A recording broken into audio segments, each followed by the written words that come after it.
Final Fantasy, one of the OGs and the pillars of the JRPG series as a whole. It is one of the founding fathers of JRPGs, up there with Dragon Quest and the Shin Megami Tensei series. It is an absolutely amazing game series, and this is why I'm going to play through every single Final Fantasy game and rank them at the end whenever I've finished them all. The game has developed a lot from Final Fantasy 1 all the way over to Final Fantasy 16, to where there's different gameplay and story elements. However, I hope you guys will enjoy my Final Fantasy 1 complete experience, and if you did, maybe drop a like and subscribe. Small content creator trying to do stuff with his life. So anyway, with that being said, enjoy the video.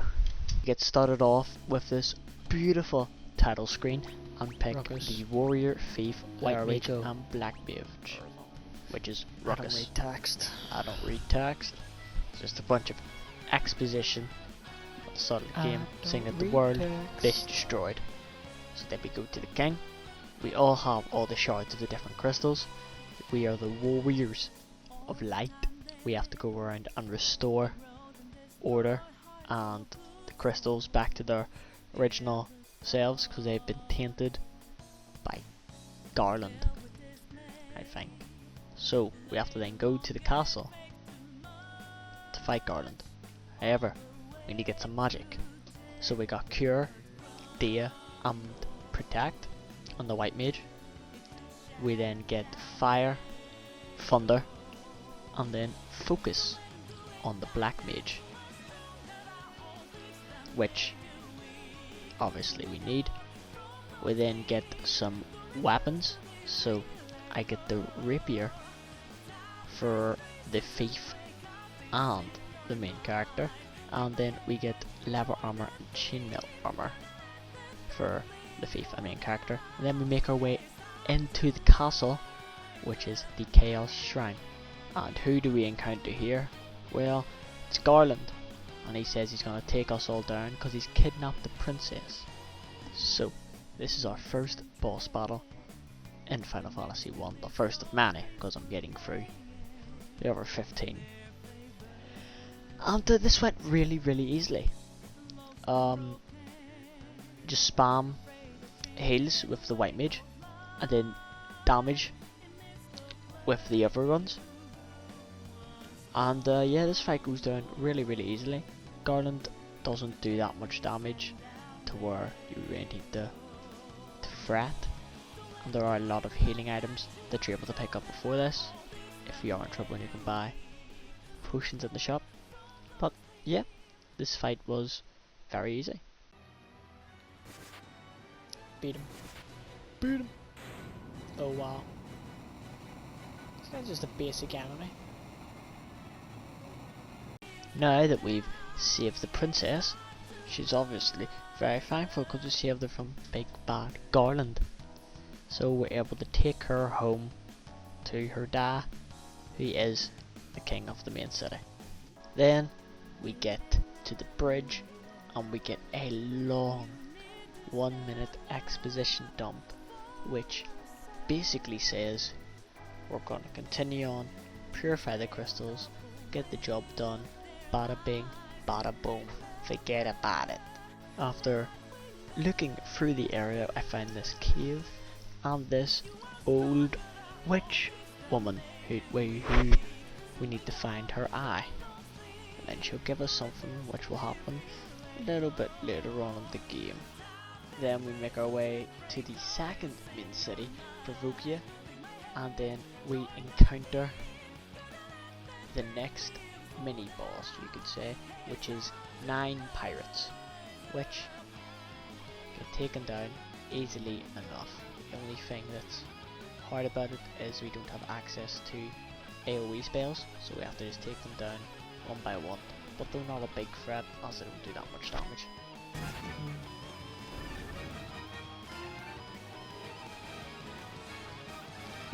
After killing the pirates, we then get access to the boat, which lets us travel on the sea. I know, shocking, that's what a boat does. Which then lets us get to the next major city, Elfenheim, which there's a prince who needs help, but we don't care about him.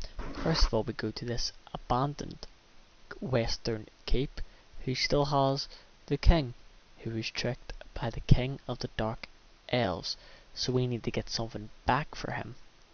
His crown from the marsh cave, which is where we need to go next. We then find marsh cave, which is a hole in the ground, and kill the Poseidon, whatever they're called, I don't know. They are the mini boss of this area. They do a lot of damage, but after taking these guys out, we then get the crown for the other king. The crown. That's the crown I needed. Then we go back to the king, and that's maniacal laughter. He's actually the dark elf king, whatever. And he has the crystal eye, so obviously we have to go and protect the other village and get this crystal eye. However, one thing that made this very hard was the instant death spell he used at the very start to kill the main character. Ouch. Yeah, so that wasn't a very good start to the fight. However, this guy, other than that, doesn't really do much damage. But he doesn't take much damage. He's a damage sponge, if you know what that means, where he's able to take it, but he can't really dish it out.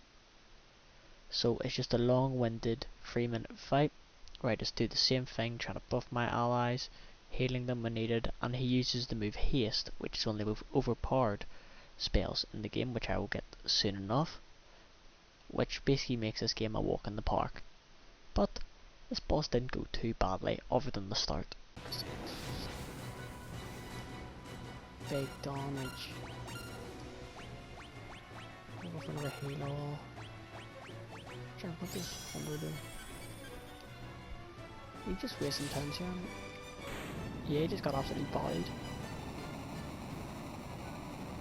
And I thought he would have been like a tiny bit of trouble, but nope. That's a lot of action.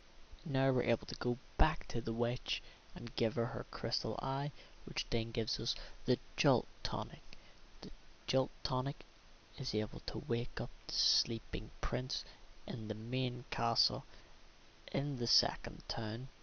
So we give that to him. Then he will now give us the mystic key.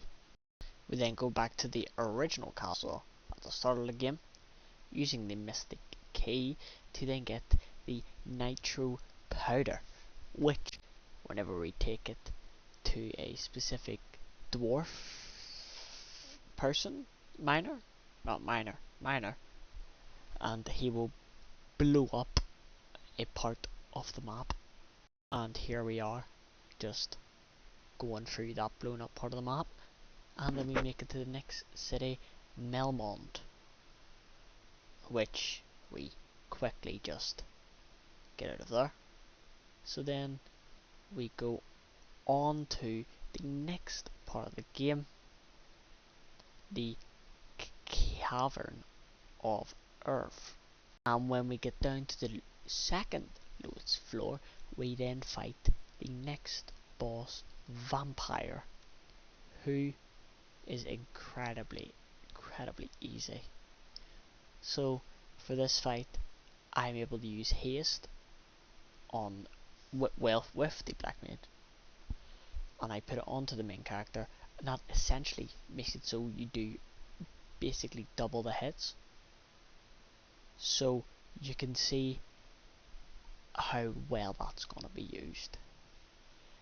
We do a ton of damage with the temper and haste combo, and this boss goes down relatively easy enough. So far it's not looking too bad.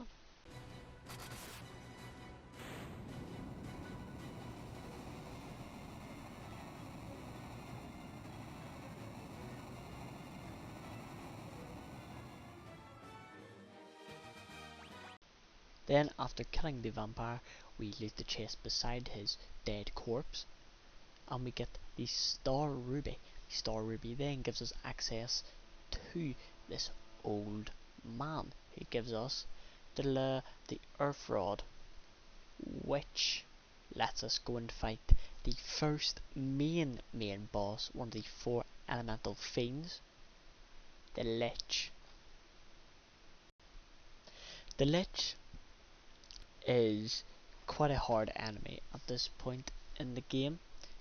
I beat him first try, however that's because I'm an expert on these games.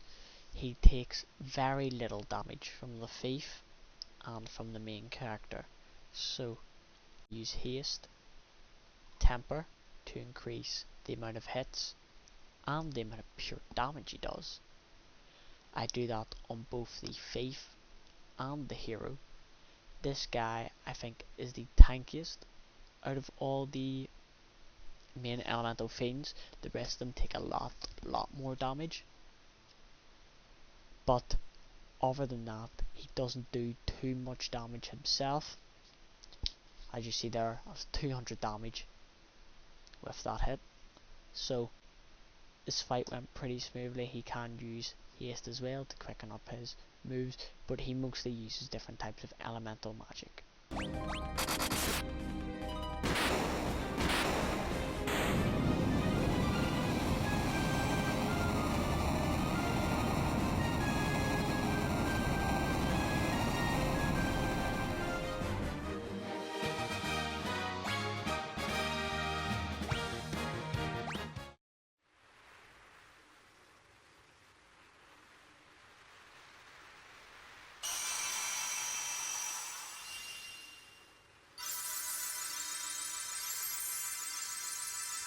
After then restoring the Earth Crystal to its natural beauty, we go to the Crescent Lake, which is the next main town before the next elemental fiend. The elemental fiends come up quickly in succession after the first one. Kind of just, it's a long wait at the start, then gradually longer, or shorter should I say. And I get the canoe from these gnome people things, which lets me travel on the water, leading up to the next elemental. Then we go into the Mount Gulag, which every step on the lava, you guessed it, you take damage, which is a pretty cool mechanic. I think this is one of the first games to have this implemented. This game came out a while ago, however I'm playing the Pixel Remaster, which is the most readily available one. These enemies are also really tough for this point in the game, but we then go over to the Fire Elemental Fiend, who is guarding the Fire Crystal. I know, shocker. Marilith, I think that's how you pronounce the name. I'm not too sure, these names are very hard to pronounce. Takes a lot more damage than the Lich, however is able to dish out a lot more damage. It mostly uses fire. However, this fight pretty smoothly again. This game's not really that hard, except for one boss at the end, with especially the different weapons you can get in the dungeons. You can get the ice sword, which makes you deal more damage, to the fire boss, funnily enough. Yeah, this fight went really well. There's nothing more I can really say about it. The character does do static, I think that's what you call it. So to where your character will be able to move, that's where it spams that move hold. So as long as your party dodges that, I don't see any reason to why this boss could be really that hard.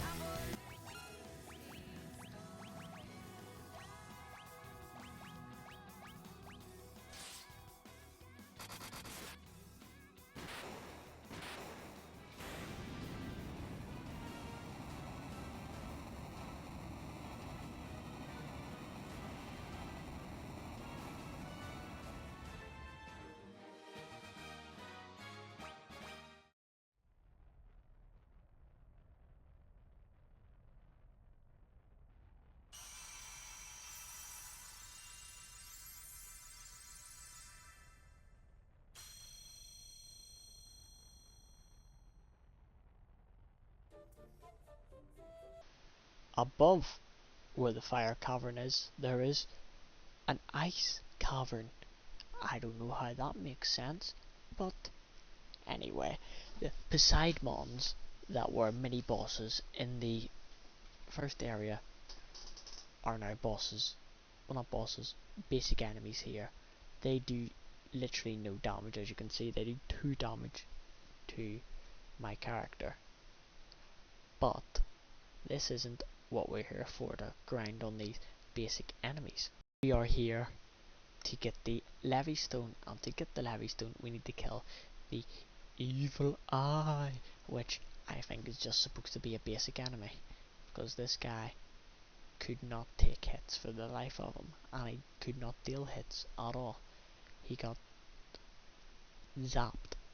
So after getting the Levy Stone, this now lets us unlock a key feature in all the Final Fantasy games, which whenever we go to the desert, the Levy Stone somehow brings up da da da da an airship when it comes up. Yay! I can fly now around the map. Using the airship, I go into this weird mausoleum type thing, which makes me go in through these teleporters, and I have to choose the right one. If I choose the wrong one, it sends me all the way back to the start, which was very annoying at the end whenever there were 5 teleporters I have to choose from, and I have to pick between all of them, which is fun. We then fight the mini boss, which is dragon zombies. These guys aren't difficult as well. I think they're just basic enemies, but they're just placed at the very end of the dungeon. These guys get obliterated by the hero and the rest of the party, but the hero's doing really massive amounts of damage. Massive. Bringing it back. We then get the rat tail, which we can then use over at the dragon caves, which introduces us, or is the first appearance of one of the most popular Final Fantasy characters, and summons Bahamut, which appears in a lot of the games. So the rat tail proves our courage, and then Bahamut uses his or hers power to then bring us to our true forms, or upgrades us to this new form, which I'm guessing gives us better stats and all that stuff. Going into the next town, I then save a fairy from a lake, and she gives me this amazing ability to be able to breathe underwater. Wow! And you can guess where this is gonna go. I then go into the submarine in another city that I can't remember the name of. I go under there to save the mermaids. I know, God bless. We are then going under the water in the submarine. I know, crazy. We can breathe under here, and we're going to fight the water crystal fiend. So it's gonna be a lot of fun, guys. Then we make our way over to the water crystal, and we see, bam, a massive squid. But it's not just any squid, it's the Kraken! It's a Kraken. You know the thing from Pirates of the Caribbean, I think. So we start off this fight, how we start off every single fight. Protectra, and then using haste and temper. The Kraken uses ink, which causes blindness on my allies. However, it doesn't really hit that often, and blindness doesn't really do that much as a status effect. This boss does get beat quite easily enough. You can see he takes decent damage. However, by the end of this fight, he's on the ropes and he's basically done.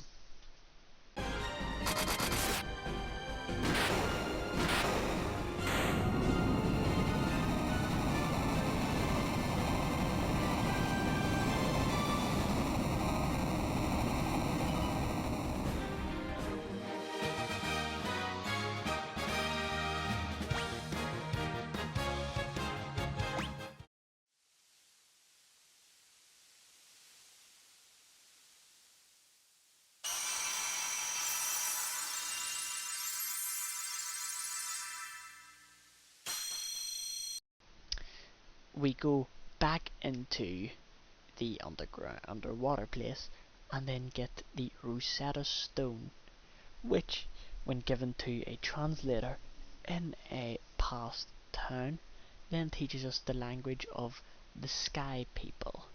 Yeah, you heard it here first. The Sky People. Now that we are 3 out of 4 down on the Fiends, but the last one is in the sky with the Wind Crystal. However, that is not the only thing we need to get. We need to go talk to this robot guy to give us a cube. Not just any cube, the warp cube, which will allow us to go from a tower all the way up to the place in the sky. But before we do that, we have to fight another mini boss, quote unquote. This guy goes down really easily. Yeah, just 2 hits. So, using the warp cube, we're able to stand on this plate, which will then take us up to the place in the sky. This area's got a lot of black flans. Very annoying guys.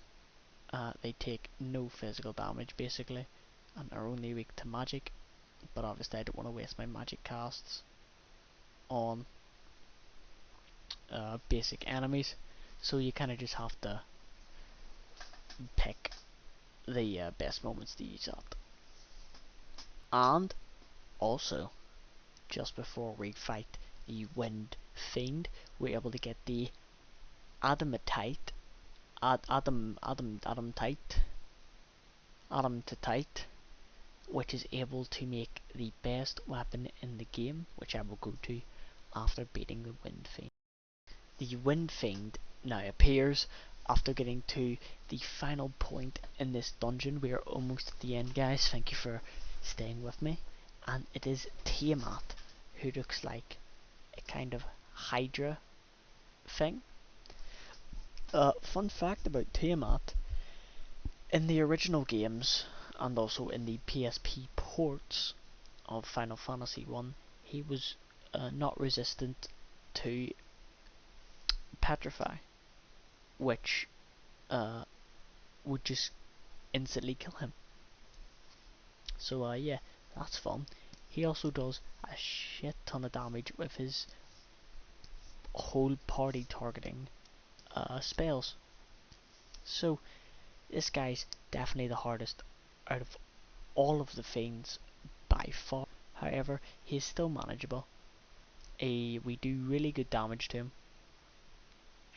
However, he is able to take out Ruckus, Big Uncle Ruck, before I can get to heal him with the White Mage. However, I do have full life, so I'm able to bring him back. It was only his magic that's the issue. The physical attacks are no issue at all. And I'm able to get haste. on all of my guys that need it. But other than that, this guy's quite a good fight and a very fun fight. I will say it's probably the most fun I've had in this, but the all targeting magic skills were definitely an issue.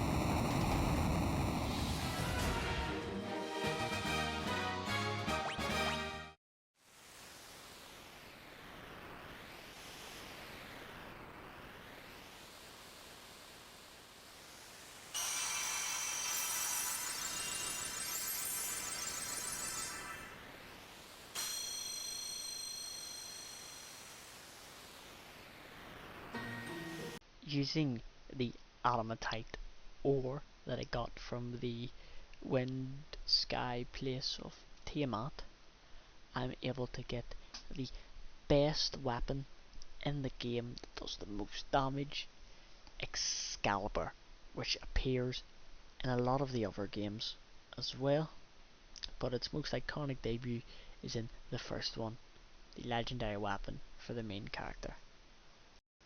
Then we go back to the Chaos Shrine and look what happens. We present all of the crystals and it warps us thousands of years back in time.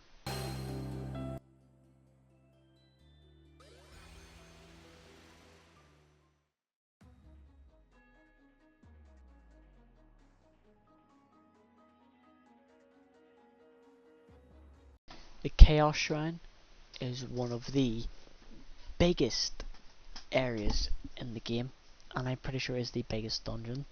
It has 5 floors. There's basement, and you can go up higher.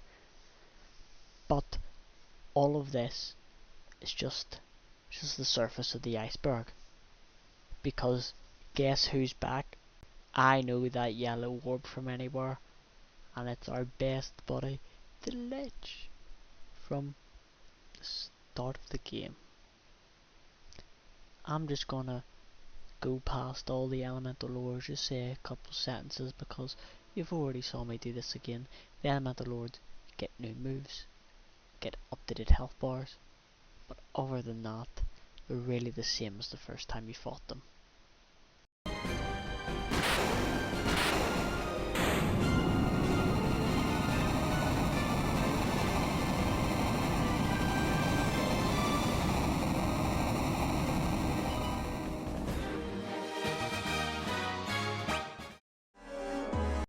Next is Marilith. I think that's how I pronounce her name. I'm not sure if that's even the same way I pronounced her name at the very start. Same thing as the last one, basically same moves, just upgraded, same strategy as always. Boss is pretty underwhelming, it's just the exact same fight again.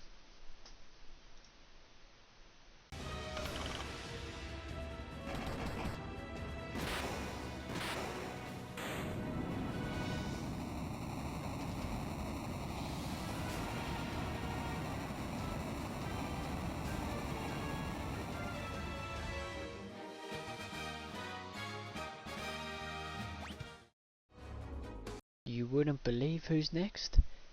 None other than the Kraken. The Kraken is next. And you saw this fight like 5-10 minutes ago. You know this guy's pretty easy. Still has the same gimmick. However, I think his physical attacks are a lot stronger this time. Because normally they don't do that much damage to the MC, but the MC took a third of his health as damage. And that's not normal. Normally he only takes about like 50 or something. So maybe this one's physical attack's been boosted. But other than that, really this fight's the exact same. This guy just does a lot more damage. I think this one's definitely a lot harder than when I once fought it. But it was still easy enough as long as I just spam heal with the white mage and do big damage with the ninja and hero.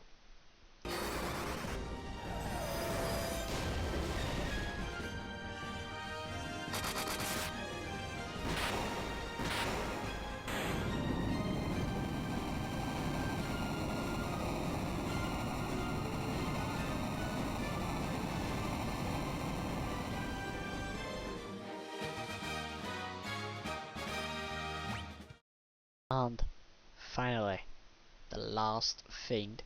I bet you guys are so excited for the end of this video to stop hearing me talk. However, I'd like to thank you all for getting this far. We're almost at the end. I'm sure you can see at the bottom the wee thing, time bar. Tiamat. Tiamat is quite tricky. I beat all these bosses so far first try. However, Tiamat is definitely, I think, the hardest.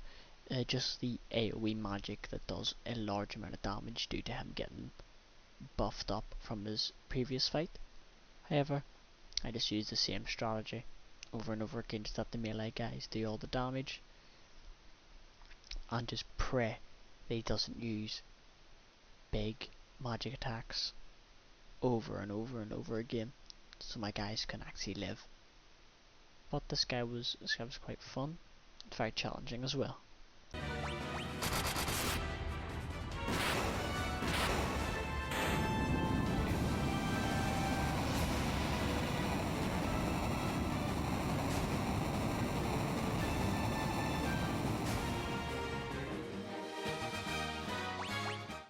Step into the final room, and who do we meet?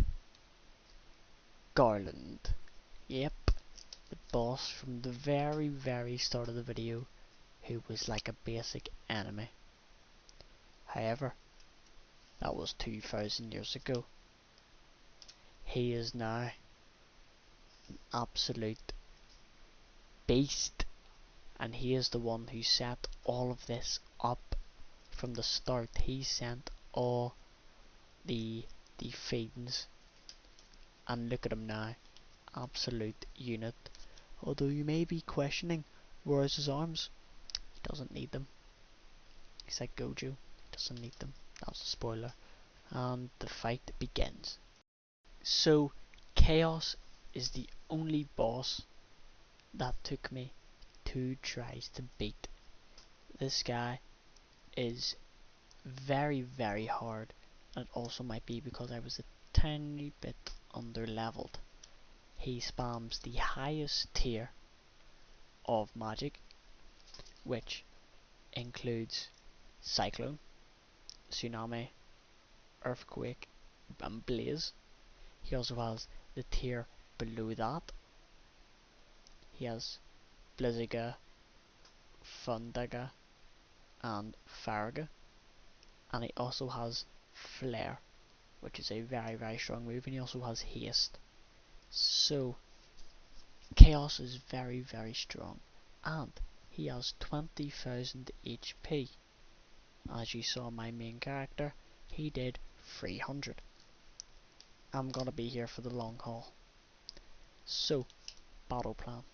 Same as usual, I just have to make sure every single move, I make sure that a white mage always heals and is able to give health back to all of my guys because they desperately need it. Because 2 of his attacks in a row would probably kill the ninja and Ruckus. But besides that, if you just follow that formula, there's nothing really that could go wrong. However, as you saw, his basic attack does absolutely insane amounts of damage. But I'm doing around 1000 damage per turn with temper and haste on ninja and the hero warrior. So this fight should end quite soon, and it did quite well. On my first attempt, I got bombarded by melee attacks on my healer, and there was nothing more I could have done. So I also debuff chaos and buff my guys with protection and increased evasion, and after that there's nothing really more I could do, just pray they doesn't spam physical attacks on my healer.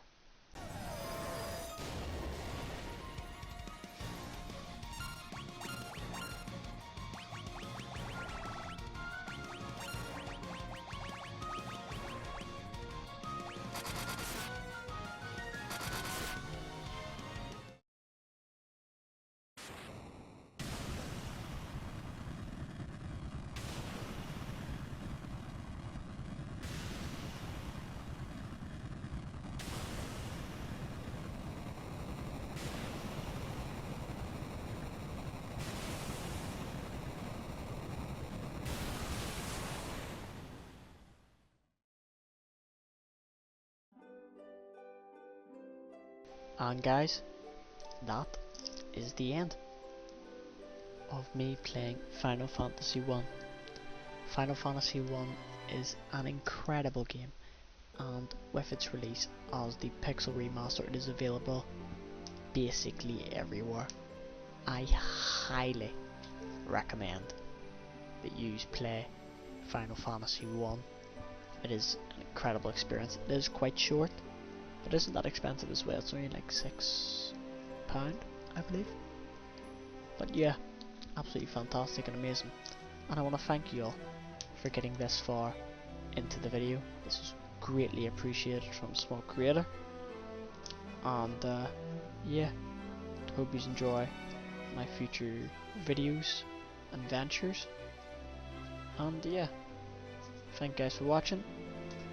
Hope you enjoyed.